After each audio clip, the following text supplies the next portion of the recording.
திருச்செந்தூர் சுப்பிரமணிய சுவாமி கோவிலில் வரும் ஜூலை 7ஆம் தேதி கும்பாபிஷேகம் நடைபெறுவதை ஒட்டி கோபுர திருப்பணிகளுக்காக யாகசாலை பூஜைகளும் பாலாலயமும் நடைபெற்றன.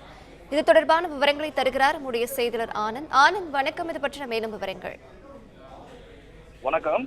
உலக புகழ்பெற்ற திருச்செந்தூர் அருள்மிகு சுப்பிரமணிய சுவாமி திருக்கோவிலில் வரும் ஜூலை மாதம் 7ஆம் தேதி கும்பாபிஷேகம் உள்ள நிலையில் கோபுர திருப்பணிகளுக்காக யாகசாலை பூஜை நடைபெற்று கோபுர பாலாலயமானது இன்று நடைபெற்றது. முருகப்பெருமானின் அறுபடை வீடுகளில் 2ஆம் படை வீடான திருச்செந்தூர் அருள்மிகு சுப்பிரமணிய சுவாமி திருக்கோவிலில் 300 கோடி மதிப்பில் பெருந்திட்ட வளாக பணிகள் தற்போது நடைபெற்று வருகிறது. HCL நிறுவனம் சார்பில் 200 கோடியும் திருக்கோவில் சார்பில் 100 கோடி பங்களிப்புடன் இந்த பணிகள் நடைபெற்று வருகிறது. கடந்த 2022ஆம் ஆண்டு செப்டம்பர் மாதம் 28ஆம் தேதி முதலமைச்சர் காணொலி காட்சிகள் மூலமாக இந்த பணிகளை தொடங்கி வைத்தார்.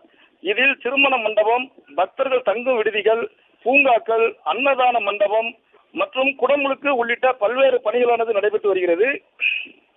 சுமார் 2 ஆண்டுகளுக்கும் மேலாக நடைபெற்று வரும் இந்த பணிகள் தற்போது 80% நிறைவு பெற்றுள்ளது. இதனை அடுத்து வரும் ஜூலை மாதம் 7ஆம் தேதி கும்பாபிஷேகம் நடைபெறும் என இந்து அறநிலைத்துறை சார்பில் அறிவிக்கப்பட்டுள்ளது. இதனைத் தொடர்ந்து கோவிலில் கோபுர திருப்பணிகளுக்கான கோபுர பாலாலயம் இன்று நடைபெற்றது. இதனையொட்டி அதிகாலை 3:30 மணிக்கு கோவில் நடை திறக்கப்பட்டு விஸ்வரூப தீபாராதனையும் உதயமாத்தாண்ட அபிஷேகமும் நடைபெற்றது. அதனைத் தொடர்ந்து கந்தசஷ்டி யாகசால மண்டபத்தில் மூலவர், சண்முகர் மற்றும் பரிவார மூர்த்திகளின் 17 விமான கலச கும்பங்கள் வைக்கப்பட்டு யாகசாலை பூஜைகள் நடைபெற்றது.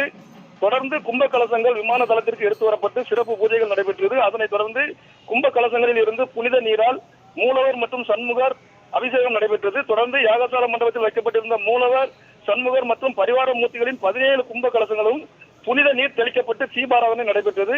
இதில் கோவில் இணை ஆணையர் ஞானசேகரன் மற்றும் அறநிலைத்துறை ஊழியர்கள், HCL நிறுவனத்தைச் சேர்ந்த முக்கிய பிரமுகர் உள்ளிட்ட பலர் கலந்து கொண்டனர்.